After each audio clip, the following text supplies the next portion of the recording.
Avant de commencer, je vous invite, si vous avez un petit creux, à aller au coin pizza. Les pizzas sont offertes par les élections. Donc, on va commencer le débat de l'AGE UQTR. Donc, tout d'abord, je vais vous présenter Marie-Ève Gagnon, ici, qui va animer le débat. Et je me présente, Frédéric Cloutier, directeur général des élections. Donc, ce soir, pour le débat, nous allons procéder par poste en demandant aux candidats de se présenter à l'avant. Chaque présentation sera séparée en deux parties. La première sera des questions ciblées par le directeur général des élections. Et ensuite, ça sera un temps alloué aux questions du public. On rappelle que le temps alloué pour chaque question est de 1 minute par réponse. La seconde partie, pour les questions pas publiques, on accorde de 5 à 10 minutes par poste selon le nombre de candidats par poste exactement. On vous invite à vous présenter au micro à l'avant en donnant votre nom, votre prénom ainsi que votre programme d'études. Je m'accorde le droit de refuser une question qui me semble trop spécifique, sans fait, sexiste ou discriminatoire envers les autres candidats. Donc voici la liste des postes par candidature. Pour le poste de la présidence, il y a Alex Marchand. Je vous invite à lever votre main, M. Marchand.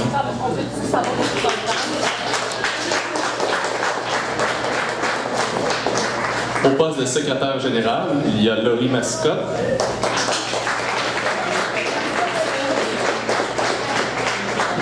VP aux affaires académiques du premier cycle, Nick Harold. VP aux finances et au développement, c'est Justin Barrette.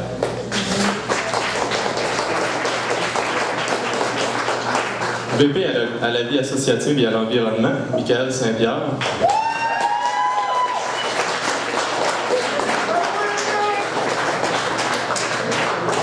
VP aux affaires académiques des cycles supérieurs, il y a Alassania Kayoui, excusez, et Alexandre Côté.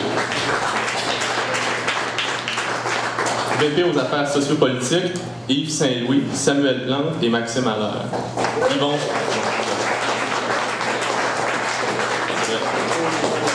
VP aux communications, Marie-Ève Bélanger.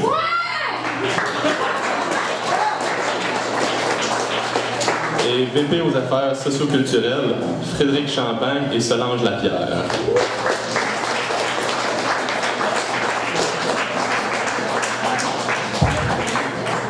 Est-ce que vous m'entendez bien? J'imagine que oui. OK. On va commencer avec la vice-présidence aux affaires académiques de premier cycle. Donc, j'inviterai Nick Harold à venir sur la scène. Je vais l'applaudir encore.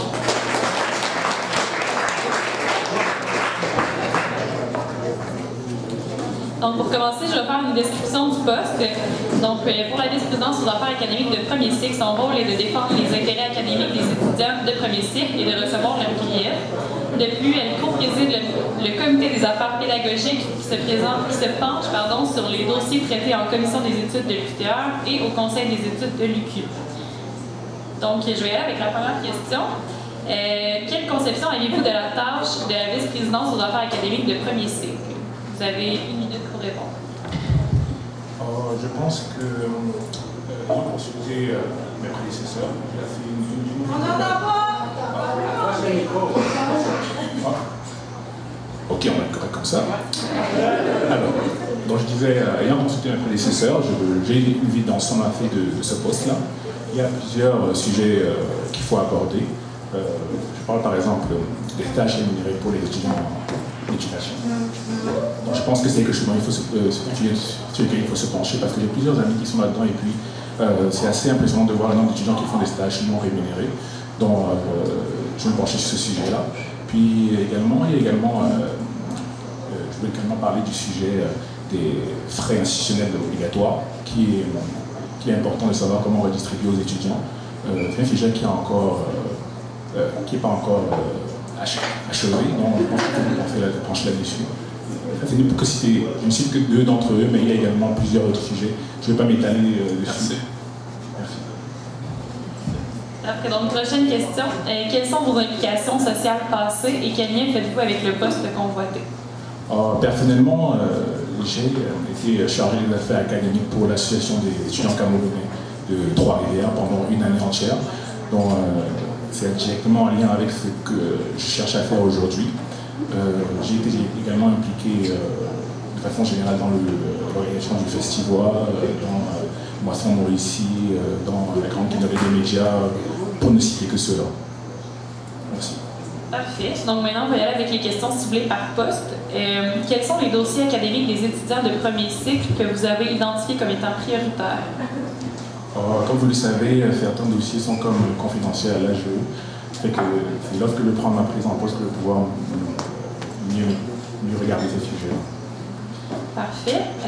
Ensuite, comment allez-vous faire pour sensibiliser l'ensemble des étudiants au règlement des études de l'UQTR? Je pense que déjà, les 5 affaires de l'étudiant, pour les gens, c'est important, mais également un sujet particulier, c'est genre le plagiat, pour lequel on pourrait mieux regarder ça. Surtout lors de la rentrée, on pourrait comme mettre des flyers dans les agendas pour pouvoir sensibiliser les nouveaux étudiants parce que certains plagient sans même le savoir qu'ils sont en train de plagier. Et également, on pourrait leur en parler lors des conférences lors de la rentrée universitaire. Parfait, donc on est rendu... Ah non, pardon. Mais il reste une question avant les questions des étudiants, alors je vous invite à vous préparer s'il y en a qui ont des questions, vous pouvez approcher. Pour ma dernière question, je vous demanderai de nous faire part de votre motivation pour le mandat 2016-2017 et exprimez-nous les raisons pourquoi les étudiants devraient voter pour vous. Je pense que j'ai prouvé ma valeur au niveau des étudiants étrangers déjà et puis au niveau de mes collègues québécois en fait, parce que ça fait depuis 2 ans et demi que je suis bénévole dans l'AGE et que je me suis assez impliqué. Aujourd'hui, je vais prendre plus de responsabilités, m'impliquer encore plus. Donc je pense que je suis ayant côtoyé l'AGE pendant 2 ans et demi, je pense que je suis prêt pour cela. Donc je pense que je suis la meilleure personne apte à occuper ce poste. Je vous remercie. Merci. On est rendu aux questions des étudiants, s'il y en a. Vous pouvez approcher au micro qui est là derrière la caméra, juste devant moi. Il n'y a pas de questions. Dernière chance. Ah, oui. Est-ce que tu peux nommer ton nom et ton programme d'études? Oui, Angie Durocher, étudiante à la maîtrise en communication sociale. Je voulais savoir, c'était quoi ton programme d'études? Tu t'as dit que tu avais fait du bénévolat à l'AGE. Est-ce que tu peux dire plus spécifiquement dans le cadre de quoi tu as fait du bénévolat à l'AGE? Je suis étudiant en administration des affaires, spécialité logistique. Puis mon bénévolat à l'AGE, c'est précisément dans le comité de gestion financière où j'ai pu participer auprès de mes collègues comme Myriam, comme plusieurs autres, Yannick également, où nous avons traité des sujets de la chasse-galerie, de savoir comment rembourser les frais pour le gros bâtiment de la vie étudiante. Donc c'est comme ça en fait que je me suis impliqué dans c'est ça mon bénévolat en fait, auprès de l'AGE.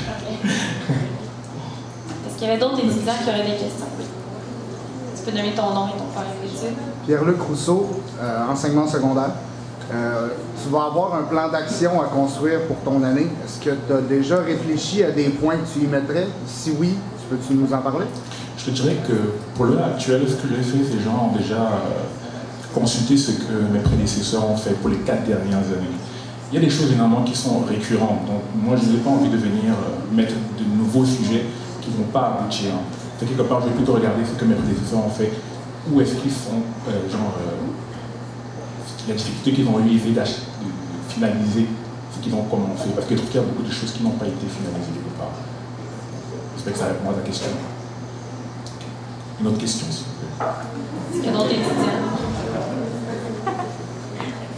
Anne-Julie Durocher, maîtrise en communication sociale. L'AGE travaille présentement sur une recherche sur les cours en ligne, l'offre de cours en ligne.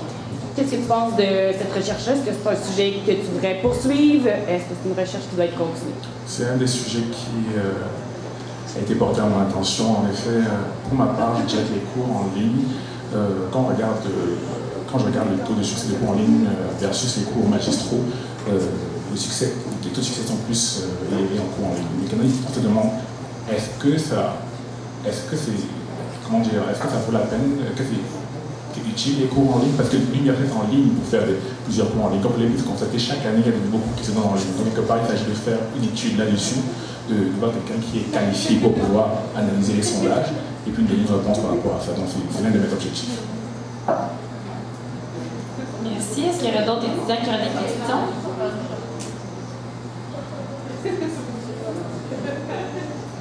Parfait. Alors, ça va conclure cette partie du débat. Merci à Annick Carole.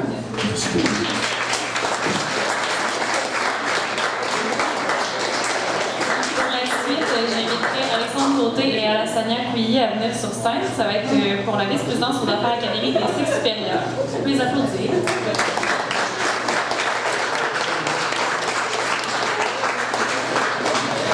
Donc, pendant qu'il s'installe, je vais vous faire la description du poste. Donc, l'officier est responsable de défendre les intérêts académiques des étudiants de cycle supérieur et de recevoir leur grief. Il co-préside le comité des affaires pédagogiques et préside la table ronde des cycles supérieurs. Donc, on va commencer avec la première question. Je vais inviter Alexandre à commencer sa réponse pour cette question-là, puis à chaque tour, je vais changer de personne. Donc, quelle conception avez-vous de la tâche de la vice-présidence aux affaires académiques des cycles supérieurs? Est-ce qu'on m'entend bien? Oui. Bon, je vais commencer par me présenter. Je m'appelle Alexandre Côté, je suis étudiant au doctorat en psychologie en 3e année. Ma conception de ce poste-là, c'est qu'en fait, moi je vois ça comme un poste qui est très important parce que lorsqu'on est aux études supérieures, lorsqu'on est au cycle supérieur, il y a beaucoup d'enjeux qui viennent entrer en ligne de compte qui ne sont pas présents au premier cycle. Tant ce qui a trait aux stages, aux internats, à la recherche, tant ce qui a trait à tout ce qui est soutien au niveau technologique, tant ce qui a trait au soutien par rapport, par exemple, aux demandes d'éthique pour la recherche et des trucs comme ça.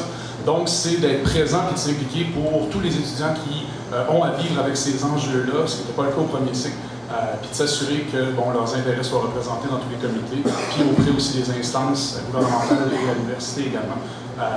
Puis je vais pouvoir vous en parler quand on va discuter des enjeux par rapport, par exemple, à la rémunération des internats pour les doctorants en psychologie. C'est un dossier qui m'intéresse. Merci.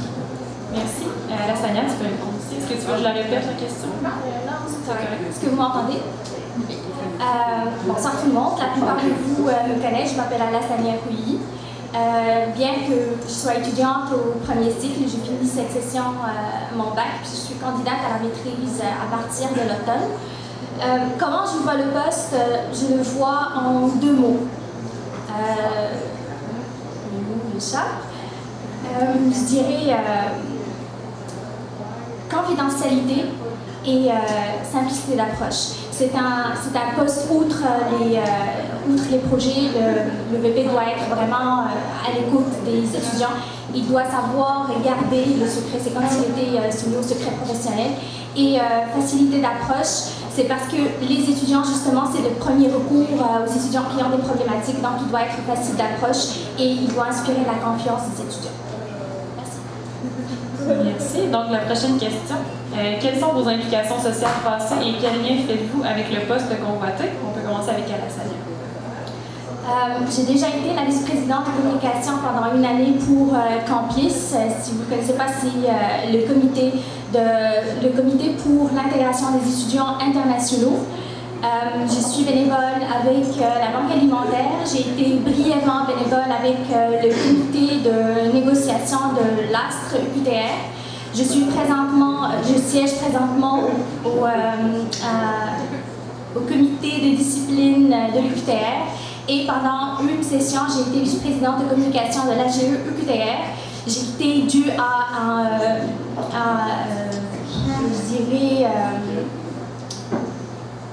j'ai quitté à cause de mon horaire qui ne me permettait plus d'assurer mes fonctions. Merci. Merci. Alexandre? J'en suis à ma 3e université, donc lors de mon bac à l'Université de Sherbrooke, j'ai été membre du conseil exécutif de l'association du baccalauréat en psychologie là-bas pendant 2 ans. Un comme responsable des communications, l'autre comme responsable des activités sociales. Ensuite, à ma 2e université, qui est à l'Université de Moncton au Nouveau-Brunswick, où j'ai débuté mon doctorat clinique là-bas, j'ai été le représentant des étudiants des cycles supérieurs, donc exactement le même poste pour lequel je me présente pendant l'année que j'ai passée là-bas. Donc, je représentais les étudiants des cycles supérieurs dans les comités de professeurs et dans les comités de recherche. Et ici, depuis que je suis arrivé, je ne me suis malheureusement pas impliqué, c'est pourquoi je me présente aujourd'hui. J'ai également fait du bénévolat au courant de mes études dans une maison d'hébergement pour les femmes victimes de violences conjugales, où je travaille toujours.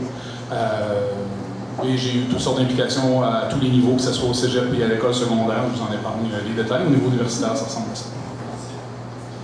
Merci. Donc, pour la suite, ça va être les questions ciblées pour le poste. Comment pourrez-vous stimuler les étudiants des cycles supérieurs à participer activement à la vie associative? Donc, Alexandre, tu peux commencer. Bien, je crois que ça passe de nos jours beaucoup par les médias sociaux. Je crois que les responsables des communications à l'AGE et à l'université font un excellent travail de faire la promotion justement des activités comme ma thèse en 180 secondes ou les activités par rapport au congrès, aux présentations. Je crois aussi qu'il faut passer beaucoup à travers les ateliers qui sont offerts. Puis dans la période où on est présentement, il y a des coupures partout. Je crois qu'il faut mettre l'accent là-dessus, sur la participation à ces ateliers-là, parce que si un jour il y a des coupures qui sont davantage exigées des universités, c'est beaucoup ces choses-là qui vont passer là, dans la machine, dans le tordeur. Donc, favoriser la participation à ces ateliers-là, que ce soit des formations techniques, des formations au niveau de l'éthique ou quoi que ce soit, pour favoriser justement la participation à ces ateliers-là. Donc, à travers les médias sociaux, la publicité, je crois que c'est par rapport à ça que ça passe. Merci. Alassania? Une participation à la vie associative ou à la vie culturelle à l'UQTR passe vraiment par le partage. La plupart des étudiants qui sont au cycle supérieur, ils ont beaucoup de préoccupations, ils sont souvent dans leur laboratoire et les étudiants des différents départements ne savent pas ce que ça se mijote dans les autres laboratoires. Je dirais comment les inciter à participer, c'est en organisant des activités qui mettent en valeur le partage du savoir, qui mettent en valeur la vulgarisation et qui mettent en valeur aussi la vie culturelle, parce que, quand on le veut ou non, c'est à l'université que l'on commence à devenir des citoyens du monde. C'est à l'université que l'on se forme pour la vie en dehors de l'université. Merci. Prochaine question. Quels sont les enjeux spécifiques aux étudiants des cycles supérieurs à l'UQTR? Donc, on va commencer avec Alassania. Je vais répondre à la question d'après mon expérience avec le comité de discipline, parce qu'on y gère aussi des problématiques des cycles supérieurs. Je dirais des enjeux des étudiants, c'est premièrement aboutir à leur diplomation, parce que, qu'on le veuille ou non, c'est plus le cas juste des examens, c'est aussi, il y a un volet subjectif. Donc, le fait d'être à l'écoute de leurs problématiques et de régler des fois les litiges subjectifs, ça devrait être, c'est un enjeu des étudiants des cycles supérieurs. Je dirais aussi, d'après ce que j'ai pu constater, la vulgarisation est un énorme enjeu. Beaucoup d'étudiants font du super bon travail dans leur laboratoire, mais dès qu'on leur demande de nous parler de ce qu'ils font, c'est là que le bas blesse. C'est super beau d'avoir un beau projet, mais quand même, il faut savoir le vendre. Merci. Parfait. Alexandre? Je pense que les enjeux se situent à deux niveaux. Je vais emboîter le pas de ma collègue et vous dire que oui, l'enjeu de la diplomation est extrêmement important. Et pour ça, ça passe à travers le support qu'on offre aux étudiants des cycles supérieurs. Donc, à travers, entre autres, le rôle des directeurs de mémoire, d'essais, de thèse, de recherche, appelez ça comme vous voulez. Donc, à quel point ils vont être présents, à quel point ils vont avoir les outils et les moyens pour justement donner à leurs étudiants les moyens d'arriver à la diplomation à temps. Première chose. Deuxième chose, et ça c'est ce qui touche énormément les étudiants qui font de la recherche, c'est au niveau du financement. Donc de s'assurer que les programmes de bourse, les programmes d'aide financière sont suffisamment présents et suffisamment disponibles pour être capables de financer toutes ces recherches-là, qui au final font les cycles supérieurs ce qu'ils sont, c'est-à-dire un moteur de découverte, développement de connaissances et de recherche. Merci. Donc, il reste seulement une question. J'invite les étudiants qui ont des questions à s'approcher tranquillement. Donc, en 1 minute, faites-nous part de votre motivation pour le mandat à titre de vice-présidence aux affaires académiques des cycles supérieurs 2016-2017 et exprimez-nous les raisons qui devraient motiver les membres de l'AGE à voter pour vous. Donc, on va commencer avec Alexandre. En fait, ce qui me motive, c'est comme je vous l'ai dit dans ma présentation, je me suis impliqué à tous les niveaux scolaires, à toutes les universités auxquelles j'ai été étudiant, et je trouvais qu'ici, c'était une très bonne manière de participer à la vie étudiante que de me présenter à ce poste-ci. je crois que j'ai d'excellentes qualités et beaucoup d'expérience pour être capable de faire du mieux que je peux pour représenter tous les étudiants des cycles supérieurs, pas seulement les étudiants en psychologie, les internes qui cherchent à avoir une rémunération présentement, mais je crois que j'ai suffisamment d'écoute, d'expérience et de qualité pour être capable de passer à travers ce poste-là et de vous représenter adéquatement. Donc je vous remercie beaucoup pour votre support et merci aussi pour ceux qui sont venus me donner des excellents commentaires pour mon affiche de Bob l'éponge. Je vous remercie, c'est très gentil. Merci beaucoup. Alassania? Je dirais que je suis quelqu'un d'intègre, je suis facile d'approche et mon expérience avec le comité de discipline m'a permis de connaître tous les règlements de l'université, à savoir quels sont les premiers recours, comment monter un dossier. Donc je pourrais être une bonne ressource pour les étudiants en cas de litige ou en cas de problème. J'aime m'impliquer, je m'implique à chaque fois que j'en ai l'occasion, même des fois, même si entre mes cours et mes laboratoires, je n'ai pas assez de loose dans mon temps, mais ça devrait changer. Puis c'est tout. Je crois que vous m'avez vu un peu partout dernièrement. Je m'implique avec toutes les communautés, toutes les associations, et puis ça me ferait un grand plaisir de vous représenter. Merci. Merci. On est rendu aux questions des étudiants. Donc, vous pouvez vous approcher. N'oubliez pas de nommer votre nom et votre programme avant votre question. Cathy Simon, étudiante à la maîtrise en communication sociale. Au cycle supérieur, c'est surtout une relation individuelle entre un prof et un étudiant, donc une direction de recherche. Comment réagissez-vous avec une personne qui rentre dans votre bureau puis qui vous fait part de problèmes soit d'agression sexuelle ou de rapport de pouvoir entre le directeur et l'étudiant? Quelles sont les étapes à suivre? On est rendu, je pense, à Alassania. Oui, Alassania, tu peux commencer. D'après ma petite expérience dans la vie, il y a toujours deux versions à la chose.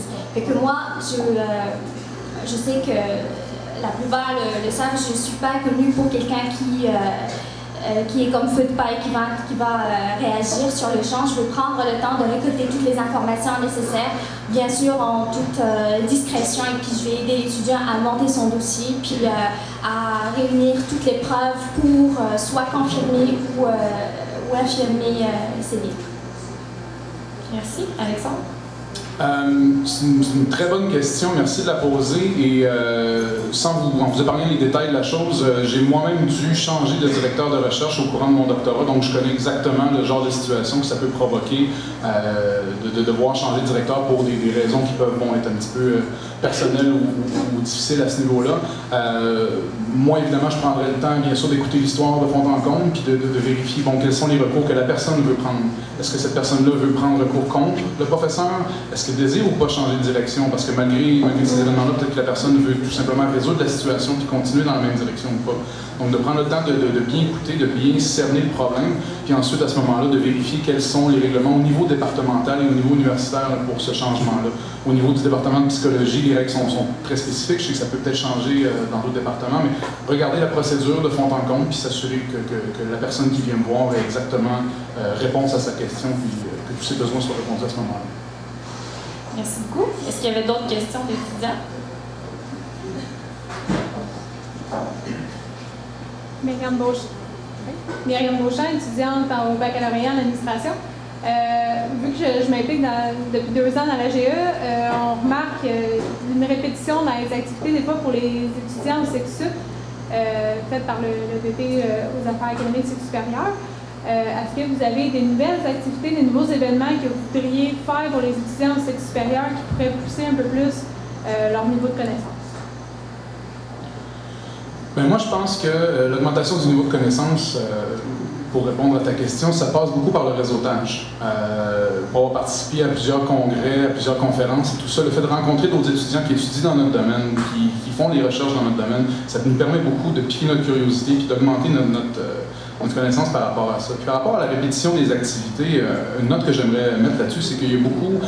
La réalité des cycles supérieurs, c'est que on n'a pas toujours beaucoup de temps à mettre dans notre vie sociale, dans notre vie d'implication et tout ça. Puis moi, je me considère chanceux d'être capable de le faire. Puis je pense que cette répétition-là, ou en tout cas la répétition de plusieurs mêmes événements, est surtout due au manque de temps pour les étudiants au cycle supérieur. Donc je pense que cette répétition-là ne devrait pas nécessairement cesser, mais devrait s'adapter justement à la réalité du fait que, on a des semaines de 60 heures, puis c'est un petit peu difficile d'arriver puis de s'impliquer, faire tout ça. Mais effectivement, il y a des changements qui peuvent être apportés, mais moi, je pense que ça passe beaucoup par le réseautage puis la rencontre d'autres étudiants au cycle supérieur. Merci. Merci. Alassania?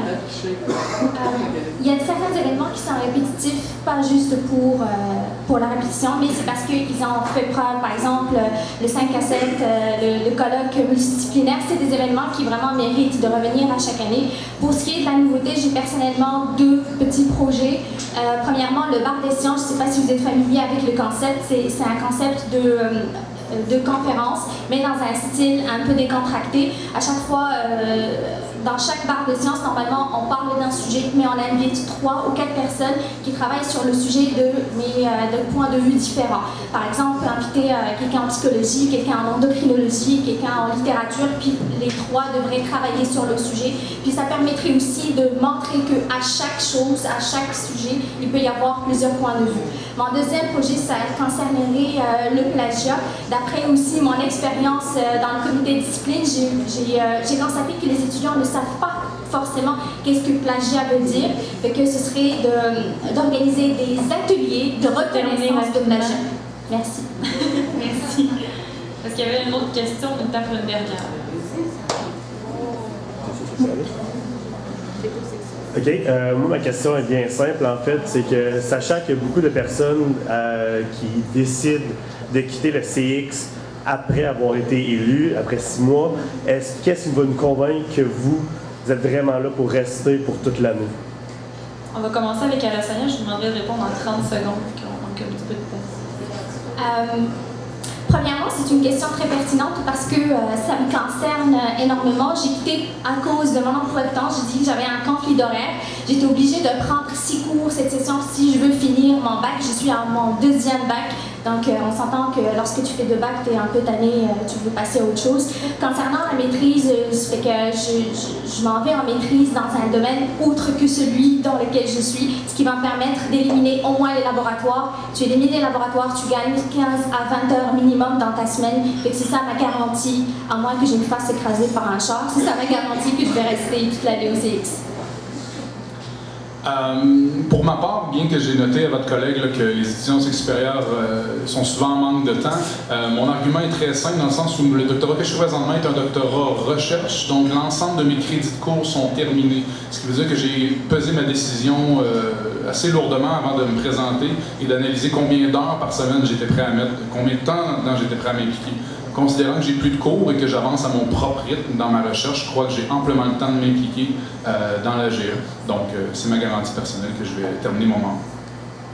Merci beaucoup. Donc, c'est tout pour la vice-présidence au cycle supérieur. On peut les applaudir. Donc, j'inviterai Frédéric Champagne et Solange Lapierre à approcher pour la vice-présidence aux affaires socioculturelles. On peut les applaudir aussi.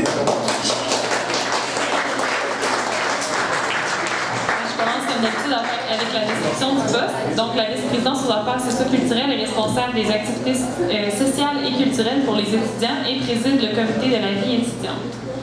Donc, on va commencer avec la première question. Quelle conception avez-vous de la tâche de la vice-présidence aux affaires socio-culturelles? On va commencer avec Frédéric.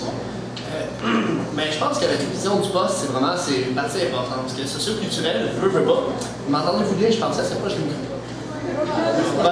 Je pense que le socio-culturel, c'est une partie importante de l'université. Je pense que c'est beau, on vient à l'université, on étudie, mais on veut pouvoir avoir un sentiment d'appartenance vraiment à l'université, ici à l'école. Je pense que ce sentiment d'appartenance-là passe en grande partie par les activités et toutes les extras qui sont vraiment organisés par le poste au socio-culturel. Donc, je pense que c'est une partie qui est très importante. Merci. Solange? Moi, si je me fie à ce que je connais du poste actuellement, le volet plus culturel avec les soirées multiculturelles, ça va être vraiment très important d'aller cibler justement les étudiants étrangers, internationaux. Mis à part ça, ça va passer à travers justement toutes les autres activités, justement le volet social. Donc, un peu comme M. Frédéric disait, c'est vraiment aller chercher le sentiment d'appartenance des étudiants. Donc, c'est avec des activités tout au long de l'année qui vont être présentes justement pour aller cibler les gens, les attacher à l'UQTR. Parfait, merci. Quelles sont vos implications sociales passées et quel lien faites-vous avec le poste convoité? On commence avec Solange. Oui, actuellement, je suis la présidente au bac en administration en sciences comptables administratives. C'est ma 2e année de présidence, en fait. Je viens d'être réélue qui bien évidemment je ne resterai pas en poste si je rentre à la GE. Avant ça, j'ai été vice-présidente aux affaires en communication, pardon, toujours en administration.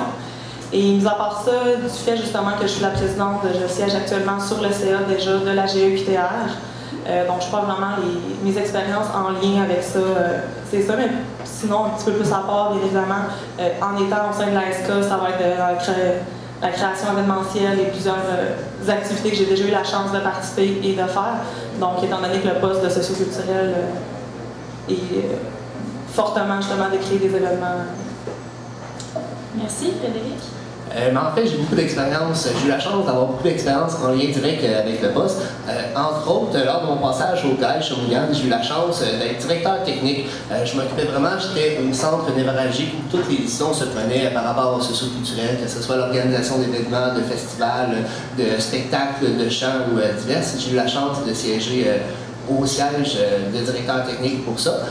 Aussi, par ailleurs, avec mon travail, j'ai eu la chance de participer à beaucoup d'organisations de festivals, que ce soit le Rockfest à Montebello, que ce soit le Festival d'été de Québec à Québec, ou des petits festivals en région. Donc, j'ai vraiment une grande expérience de tout ce qui est l'organisation d'événements et la gestion vraiment de budget, de tout ce qui entoure l'événementiel. Donc, je pense que ça va être des expériences qui sont en lien direct, qui peuvent être permanentes. Pertinente, excusez, avec le lien au poste de socio-culturel. Merci. À quoi ressemblerait votre plan d'action pour les activités socio-culturelles de l'année 2016-2017? Avec Frédéric pour commencer. Pour mon plan d'action, en fait, j'ai l'intention de vraiment, dans un premier temps, m'approprier les dossiers. Vraiment prendre le temps de m'asseoir, les lire, puis m'approprier où sont rendus chaque dossier pour pouvoir être à l'aise et pouvoir prendre en charge la suite des événements. C'est sûr que dans un premier temps, suite à mes études en graphisme, la publicité, c'est vraiment quelque chose qui me tient à cœur. Donc, j'aimerais ça, promouvoir les activités davantage, peut-être mettre plus d'emphase là-dessus sans nécessairement mettre des nouvelles activités, mais inciter les gens à participer davantage. Parce qu'au cours de mon bac, j'ai eu la chance, j'ai eu l'opportunité de voir et de parler à beaucoup de personnes qui ne sont pas trop au courant de ce qui se passe, qui ne veulent pas trop s'impliquer pour X raisons. Donc vraiment, ça serait d'aller chercher ces personnes-là dans un premier temps, ce serait mon objectif principal. Merci. Solange? Tout d'abord, moi, ça va vraiment vous être par rapport à la Coupe des associations, étant donné que c'est quelque chose qui a fait en sorte justement que je me présente sur ce poste. Donc, c'est vraiment travailler conjointement avec le VP qui fait la Coupe des assos justement socio-culturelle. Mis à part ça, c'est vraiment d'aller chercher des activités qui vont vraiment intéresser les jeunes. Donc, ça va être de sonder l'opinion des étudiants. Les soirées multiculturelles, j'ai entendu beaucoup dire que le Congo, par exemple, ne va pas aux activités du Maroc. Donc, c'est vraiment en fait de toutes les réunir ensemble. Mis à part ça, le show de la rentrée, en hiver, très important, vraiment d'aller sonder, encore une fois, l'opinion réelle des étudiants pour que les gens aient quelque chose qui les représente et qui les passionne. Mis à part ça, en fait, je vous dirais que pour le moment, c'est vraiment ça, étant donné que moi, c'est de ce que j'ai vu, c'est ça que je suis au courant. Mais bien évidemment, si je vais être élue, ça va être Mme Cathy Simon qui est en poste présentement, d'aller voir justement où en sont ces dossiers, s'il y a des projets qu'elle n'a pas eu la chance d'achever. Donc, vraiment voir en fait c'est quoi la continuité. Prochaine question. Comment pourriez-vous développer les expériences culturelles de nos membres? On commence avec Solange. Encore une fois, je crois que ça va un petit peu être redondant, mais c'est vraiment d'aller avec les activités que je parle depuis le début, qui sont ciblées, donc les soirées multiculturelles, les activités quelconques, la coupe des assos, etc. C'est juste d'avoir en fait toujours des activités taguées UQTR qui vont être présentes au sein du campus, qui vont être présentes dans le pavillon étudiant. Sinon, mis à part ça, moi, en tant que personne, c'est sûr et certain que je vais être très, très présente à l'université même, au bureau, pour que les gens, pour que je sois facile d'approche et justement pour arriver à mieux sonder en fait l'opinion des jeunes pour justement faire des activités là, en continu qui vont aller les chercher. Merci. Frédéric? Un peu comme ma collègue vient de dire, ça va être vraiment de mettre au premier plan les activités qui sont déjà en place à l'UQTR. Je crois qu'à l'UQTR, on a quand même une base solide auprès au socio-culturel. On est réputé pour avoir une vie dynamique au socio-culturel. Ça va être vraiment de mettre dans un premier temps. Ça va être d'aller ensuite, comme ma collègue a dit, vraiment auprès des gens pour savoir qu'est-ce qu'eux ont envie de voir au socio-culturel. Quelles sont les activités qui leur intéresseraient et qui leur permettraient de vouloir s'impliquer plus. Donc, ce serait vraiment quelque chose qui serait à mettre en priorité. Merci. Donc, il nous reste une dernière question. En attendant, j'invite les étudiants qui ont des questions pour la suite à s'approcher du micro. Donc, faites-nous part de votre motivation pour le mandat à titre de